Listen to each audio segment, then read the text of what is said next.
জয় রাম, জয় গুরু। নমস্কার। গল্প কথায় রাম ঠাকুর চ্যানেলে সব বন্ধুদের স্বাগতম। বন্ধুরা, গতকাল আমি ঠাকুর কার জন্য অপেক্ষা করছিলেন বাণী দিতে সে সম্পর্কে কিছু অংশ বলছিলাম, আর বাকি অংশ আজকে বলবো। আপনারা তাহলে মনোযোগ দিয়ে শোনেন।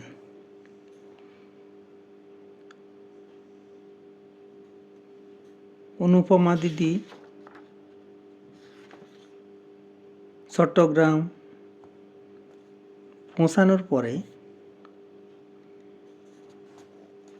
যে ঘটনা ঘটল সেটা হলো,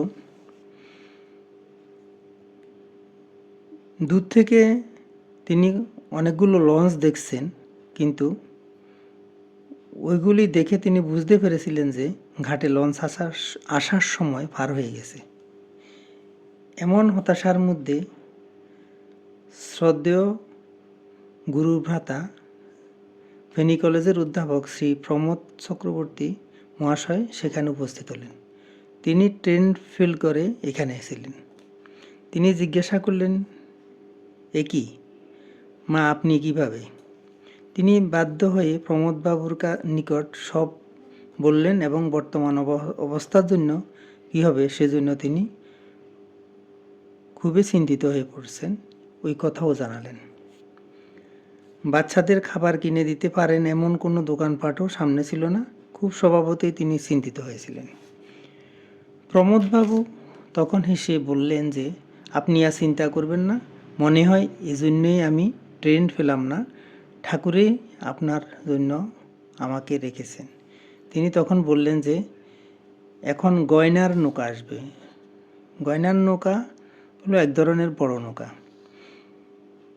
তো যথাসময়ে গয়নার নৌকা এলো এবং তিনিও গয়নার নৌকা ছড়ে চট্টগ্রাম পৌঁছে পাহাড়তলি কবিলধামে চলে গেলেন। তিনি ঠাকুর ভক্ত, উৎসবে ঠাকুরের কাজ করবেন এমন বাসনাও মনে ছিল, কিন্তু এত ভিড়ের মধ্যে বাচ্চাদের রেখে কাজ করার কোনো উপায় ছিল না। এদিকে শ্রী শ্রী ঠাকুর কবিলধামের অদূরে এক গ্রামে একটি কুঁড়ে গড়েছিলেন। উৎসব উপলক্ষে যারা কবিলধামে এসেছিলেন তারা উৎসব শেষে ফেরার পথে ঠাকুর দর্শন করে ফিরে যাচ্ছিলেন। পালাক্রমে এক এক দিন এক একজন এক এক দল হিসাবে যাচ্ছেন, আর অন্যান্য দলগুলো বিভিন্ন ধরনের উৎসবের কাজ করতেছিলেন। শ্রীমতী অনুপমা ভট্টাচার্য ইচ্ছা থাকা সত্ত্বেও কোনো কাজে অংশগ্রহণ করতে পারেননি। সেদিন ডিব্রুগড়ের দলের বেলা 2টোর ট্রেনে রওনা হবার কথা ছিল। সকালে কয়েকজন তাকে ব্যঙ্গ করে বলাবলি করলেন যে তিনি তো বেশ বসে বসে কয়েকদিন প্রসাদ পেলেন, আজ তিনি রান্না করবেন। ওদের কটু কথা শুনে তিনি গভীর দুঃখ পেলেন, কিন্তু মনে মনে কষ্ট পেলেও মুখে কিছু প্রকাশ করলেন না, বরং সকলকে খুশি করার জন্য রান্না করতে গেলেন। রান্না করতে গিয়ে মনে মনে দুঃখ করতে লাগলেন যে আজ বেলা 2টোর ট্রেনে চলে যেতে হবে, অথচ ঠাকুর দর্শন হলো না। কত দুঃখ পেয়ে বাচ্চাদের নিয়ে কবিলধামে এলেন, সেসব ভেবে ভেবে আরও দুঃখ জাগতে লাগলো। এমন সময় কবিলধামের গেটের কাছে হঠাৎ একটি ঘোড়ার গাড়ি এসে থামল। ওই গাড়ি থেকে একজন লোক নেমে ধামে এসে জিজ্ঞাসা করতে লাগলেন, অনুপমা ভট্টাচার্যকে? সকলে ওইখানে কেউ নেই এরকম সকলে বলতে লাগলেন, এখানে এই নামে কেউ নেই। পরস্পর কথোপকথনের আওয়াজ হঠাৎ অনুপমা ভট্টাচার্যের কানে গেল। তিনি তৎক্ষণাৎ ঘর থেকে বের হয়ে বললেন, আমি অনুপমা ভট্টাচার্য। ওই ভদ্রলোক বললেন, আমার সঙ্গে চলেন, ঠাকুর আপনার জন্য বাণী দিচ্ছেন না। শ্রীমতী অনুপমা ভট্টাচার্য ওই ভদ্রলোকের সঙ্গে ওই গ্রামের বাড়িতে চলে গেলেন। তাকে ঘরে ঢুকতে দেখে শ্রী শ্রী ঠাকুর বললেন, মা আসছেন গো, বসেন। শ্রী শ্রী ঠাকুর একটি তাকিয়ার উপর বসা ছিলেন। তার আশ্রিত ভক্তবৃন্দ সামনে বসা ছিল। শ্রীমতী অনুপমা ভট্টাচার্য সকলের সঙ্গে গিয়ে বসলেন। অতঃপর শ্রী শ্রী ঠাকুর বললেন, যার যার কথা সে বুঝে নেবেন। তিনি সেই সময় অনেক উপদেশ দিয়েছিলেন।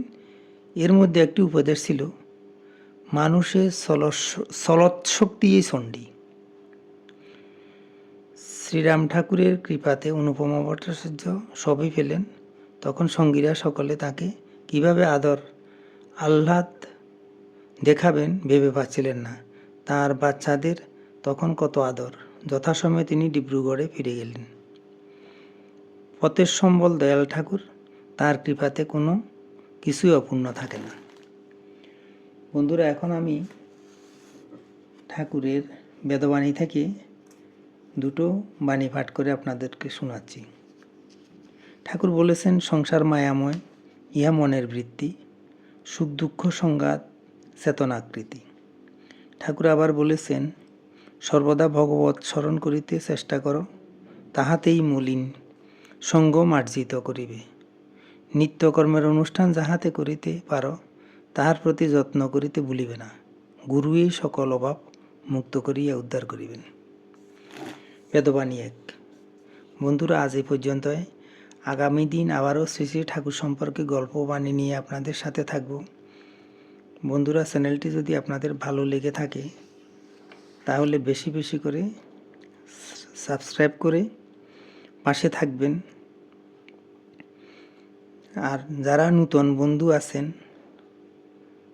তারা সাবস্ক্রাইব করেন, তাহলে ঠাকুর সম্পর্কে অনেক কিছু জানতে পারবেন।